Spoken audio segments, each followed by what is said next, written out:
He's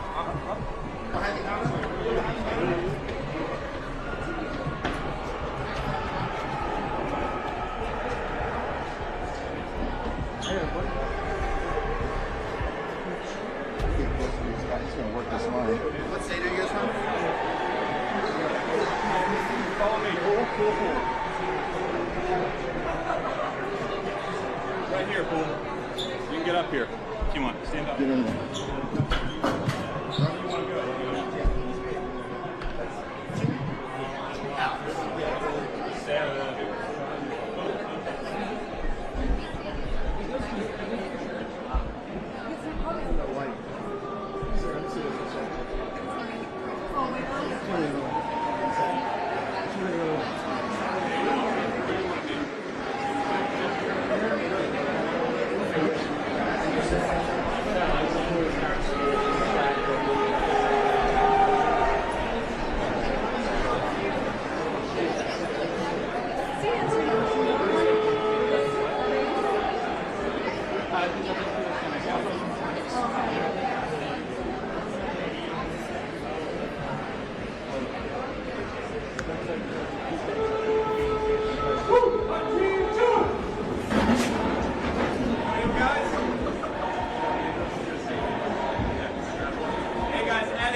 You guys are doing a hell of a job.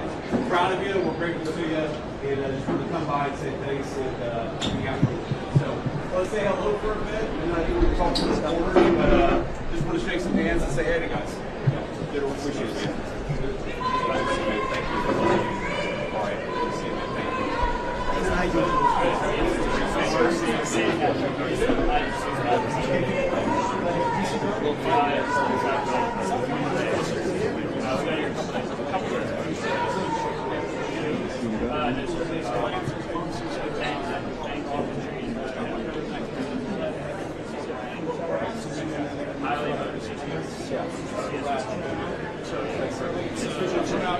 Readiness, how we doing, man?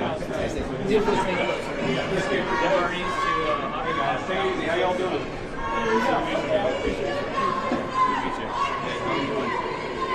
All right, thank you. I appreciate that. I'm honored. Yeah, of course. Yeah, come here. We'll take a photo right now. Where are you from? Oh, great. Okay, awesome. Photo here. We'll make sure you get a copy. Yeah, we'll get a copy. All right, ready? 3, 2, 1. Got it. All right, awesome. Yeah, thank you guys. Appreciate you. Hey guys, how you doing? Good to see you all. How's it going over the hill? Good. Busy summer? Cool summer? Yeah. Super fun? Okay. Good. Okay, well, we appreciate you guys. Thanks for all your help. Yeah, good to see you all. Hey guys, how we doing? Good. Good to see you guys. Thank you. What's up, man? Oh, I already said hello to you. Hey, guys, how you doing? Yeah, man. Appreciate you. Thank you guys. Yeah, so tell me, is it going a little better here? Have you seen the transformation last? He's good. Yeah, I'm still in that. But I want my kids here. People screaming at you, people scaring the kids. It feels a lot better. I appreciate everything you guys do. Just trying to help you out a little bit. All right, thank you. God bless you. Thank you, man. Hey, super fun, man. Good to see you. How are you? Good. Good to meet you. Yeah, thank you. Thank you. Specialist, good to see you, man. Thank you. Nice to meet you. Yeah, good to meet you. So where are y'all from? South Carolina. Okay, so pretty much everybody's from South Carolina. Okay, Charleston, Columbia. Okay, good. We appreciate you guys helping us out. Thank you. It means a lot. Specialist, how you doing?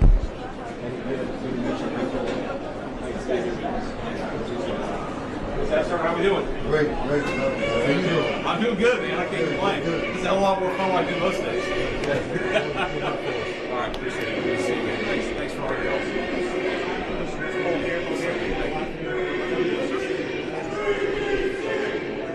God bless you, and I appreciate it. It means a lot. Thank you. Sorry, how you doing?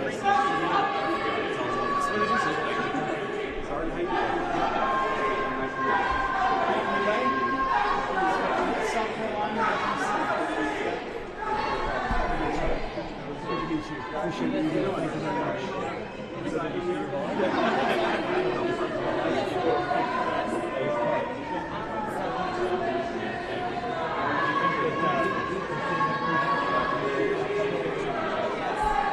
All right. So, what's our name here? Okay. Whatever you want. Sorry. Yes. I just want to go.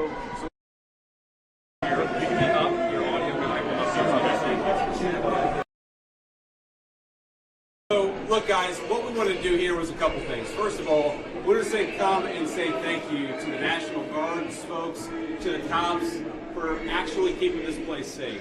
If you look at what's happened in Washington, D.C. in just the past 9 days, we've seen a 35% reduction in violent crime. We've seen over a 50% reduction in robberies. We are seeing really substantial effects because these guys are busting their ass. So I want to come here, highlight what they're doing, say thank you in person, obviously pass out a few burgers, but most of all, just send a message to the American people. Look, we don't have to live like this. We do not have to allow our cities to be taken over by violence and by disorder and by chaos. You can actually do stuff. You can actually bring law and order to communities. You've just got to have the political willpower to do it. And I think you hear these guys outside here screaming at us. Of course, these are a bunch of crazy protesters. But I'll tell you, a couple of years ago when I brought my kids here, they were being screamed at by violent vagrants, and it was scaring the hell out of my kids. And one of the things that we've done already in Union Station in just 9 days is we've made it a place where people can walk around safely. They can bring their kids again. They can see this beautiful monument, the architecture. They can have a meal with their friends and their loved ones because, again, we brought some law and order back to Washington, D.C. So I want to thank Pete Hegseth and Stephen Miller. I want to thank all the people, the guardsmen here and the police officers who have worked very hard. And I know that we've traded now some violent, crazy people who are screaming at kids with a few crazy liberals who are screaming at the vice president, but I think that's a very worthwhile trade to make because we want our people to be able to enjoy our beautiful cities. And the last thing I'll say is to the American people, D.C. is already safer than it was 9 days ago, but we're going to make it safer still to come. This is your city. You should feel free to come and visit here, have a meal, see all these incredible monuments, and actually enjoy yourself, and that's what we're trying to make happen. And I think that if we set a standard in Washington, D.C., that political willpower can bring some common sense, law and order back to these communities, then maybe some other communities and other cities will follow suit. So it's kind of crazy. You hear these guys outside. They appear to hate the idea that Americans can enjoy their communities. They do the fact that D.C. a week ago had a higher murder rate than Trinidad and Tobago, which the United States State Department has said you shouldn't visit because it's unsafe. We ought to be able to enjoy great American cities. That's what we're trying to do with the Trump administration. And we want to thank all of our law enforcement and National Guardsmen for making it possible. We made a lot of progress in 9 days. We're going to make a whole lot more. I'll let Pete and Stephen Miller say something, and we'll take a few questions from the reporters. So, Mr. Secretary. Thank you, Mr. Vice President. I'll just start by saying yes and amen to everything you said. The American people, the residents of D.C. deserve a safe and beautiful city. That's our mission. That's what every one of these captains, lieutenants, staff sergeants, specialists, privates, they're here because they're patriots who serve the country and believe we deserve a beautiful, safe capital. And when I talk to all of them, Stephen, we've all had a chance to talk to them, they're proud of this mission. They're proud to be a part of making sure law and order is established here in the capital. We're resourcing with everything they need, working with our law enforcement partners. So the National Guard, the Defense Department is proud to be standing with you and the President in ensuring we have a safe capital that is beautiful and the residents can come visit. And we're committed to this mission just like the one at the southern border and in Los Angeles. Our law enforcement officers deserve to be able to do their job safely And American citizens, putting American citizens and our country first, is something President Trump has emphasized from the beginning. So thank you to these troops. I know I always liked a good cheeseburger when I was in uniform, so hopefully we could deliver a few of those. It's an honor to be here with you, and also Steve, thanks for being here. Thank you. And first of all, thank you to the Vice President for bringing us here today. Thank you, Secretary, for your leadership, and most importantly, thank you to the men and women of the National Guard. I think here's the most important point. There are residents who lived in Washington, D.C. their entire lives. Their parents lived here. Their grandparents lived here. And they have lived for generations in intolerable conditions of crime and decay. There are parts of the city, I moved to the city 20 years ago. There are places where I've seen graffiti that has been untouched for 2 decades. There are homeless encampments that have made it impossible for families to use public parks and public recreation for as long as I've lived here. There are hundreds of residents of this city who are shot in street violence every single year, making it one of the most violent cities on planet Earth. And for too long, 99% of this city has been terrorized by 1% of this city. And the voices that you hear out there, those crazy communists, they have no roots, they have no connections to the city, they have no families they're raising in this city, they have no one that they're sending to school in this city, they have no jobs in this city, they have no connections to this community at all. But they're the ones who've been advocating for the 1%, the criminals, the killers, the rapists, the drug dealers. And I'm glad they're here today. Because me, Pete, and the Vice President are all going to leave here, and inspired by them, we're going to add thousands more resources to this city to get the criminals and the gang members out of here. We're going to dismantle those networks, and we're going to prove that a city can serve for the law-abiding citizens who live there. We are not going to let the communists destroy a great American city, let alone the nation's capital. And let's just also address one other thing. All these demonstrators that you've seen out here in recent days, all of these elderly white hippies, they're not part of the city and never have been. And by the way, most of the citizens who live in Washington, D.C. are black. This is not a city that has had any safety for its black citizens for generations. And President Trump is the one who is fixing that with the support of the Metropolitan Police Department, the support of the National Guard, and our federal law enforcement officers. So we're going to ignore these stupid white hippies that all need to go home and take a nap because they're all over 90 years old, and we're going to get back to the business of protecting the American people and the citizens of Washington, D.C. Thank you, Stephen. A few questions. Mr. Vice President, why are troops stationed here at Union Station on the National Mall instead of areas in D.C. where crime is statistically highest? Well, if you've ever been to Union Station in the last few years with your family, you know that crime is actually extremely high right here in Union Station. You have vagrants, you have drug addicts, you have the chronically homeless, you have the mentally ill who harass, who threaten violence, who attack families, and they've done it for far too long. This should be a monument to American greatness. This should be a place where you can come and share a meal or go shopping with your family. It should not be a place where parents of small children are afraid to bring them because, to Stephen's point, we have empowered criminals over the people who actually need public safety in the city. So I think Union Station is a great example of what's possible when you actually have the political willpower to bring law and order and common decency back to the public spaces of the United States of America. So many Americans live in cities, they occupy these spaces, they know how unsafe they are, and they would love to be able to just live their life in places like Union Station without violent criminals making it impossible. We have changed so much in 9 days, and I thought it important to highlight how great of a space this could be, how easy it could be to actually enjoy something like Union Station if you just had politicians who stopped prioritizing violent criminals over the public citizens who deserve public safety in their own communities. And to add to that real quick, we talked to a first responder before we came up here, said this is their #1 call location is Union Station for first responders. So it's not as if this is insignificant. In many ways, this is part of the epicenter. And we go to that and return it to the safe location that it should be. It also frees up resources around the city. And you've seen a majority of the arrests happening in a lot of those places that need help. That's right. For crime Will you extend statistics, past 30 days? For crime. Will you extend past 30 days, and do you think you have congressional Will Congress go along with that? Well, look, we'll ultimately let the President of the United States determine where we are after 30 days of this emergency order. I think that we're going to make a lot of progress over the next 20 days. I think that we're 9 days into this thing. But if the President of the United States thinks that he has to extend this order to ensure that people have access to public safety, then that's exactly what he'll do. If he thinks he doesn't have to do that, obviously he'll make that determination. But what we're going to do is try to empower these guys to do as good of a job as possible to bring public safety and order back to Washington, D.C. This is the national, cultural, and political capital of the world's greatest nation. And you talk to people, black, brown, white, so many of them are afraid to bring their kids into its public spaces. It's a shame. It's a blight. It actually should make every American ashamed that the world's leading superpower, our national capital, was unsafe for families to walk around at night. That is a disgrace. We don't think that it's acceptable, and thank God we have the presidential leadership to change it, and that's exactly what we're trying to do. Were crime statistics manipulated by the D.C. police?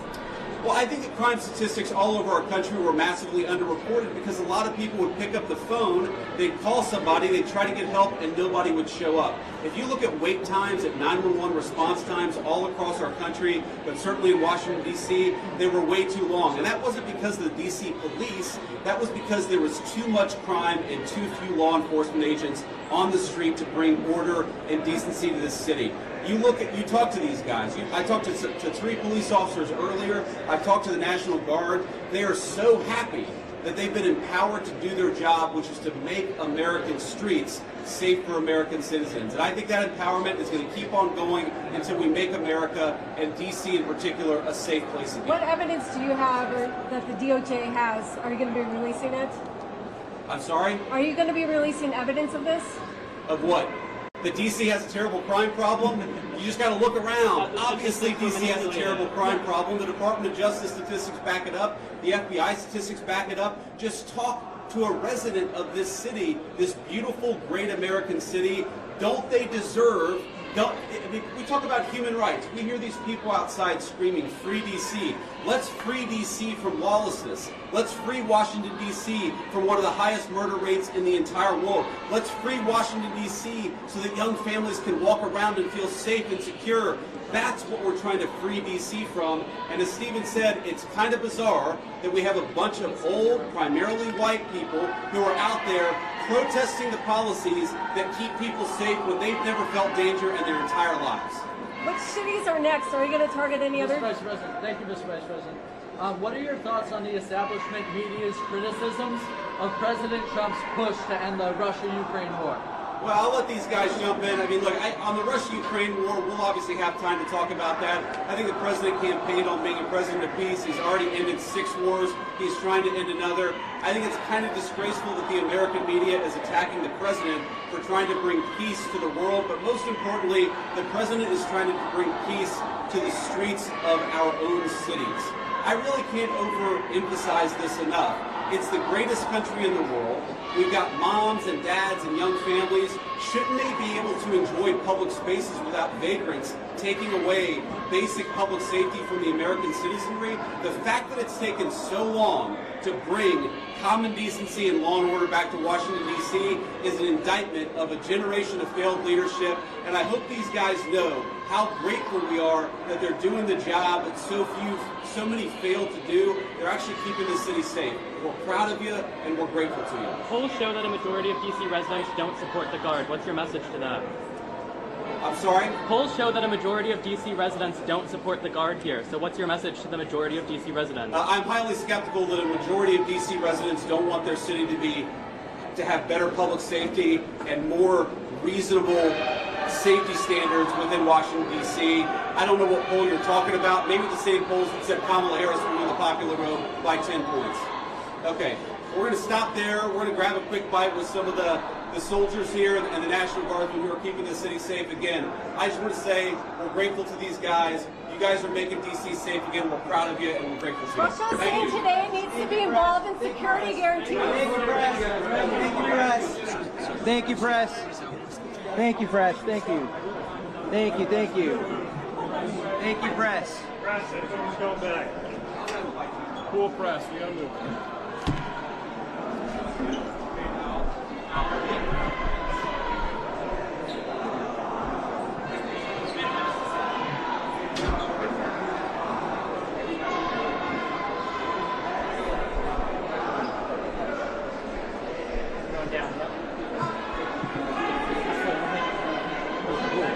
What's that?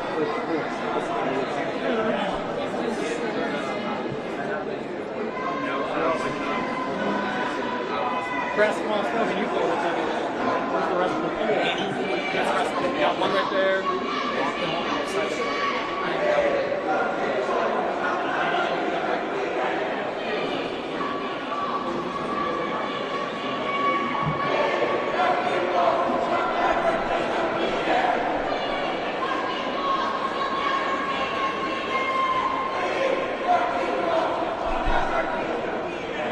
Let's go. Gotta go, y'all. George, open up. First up.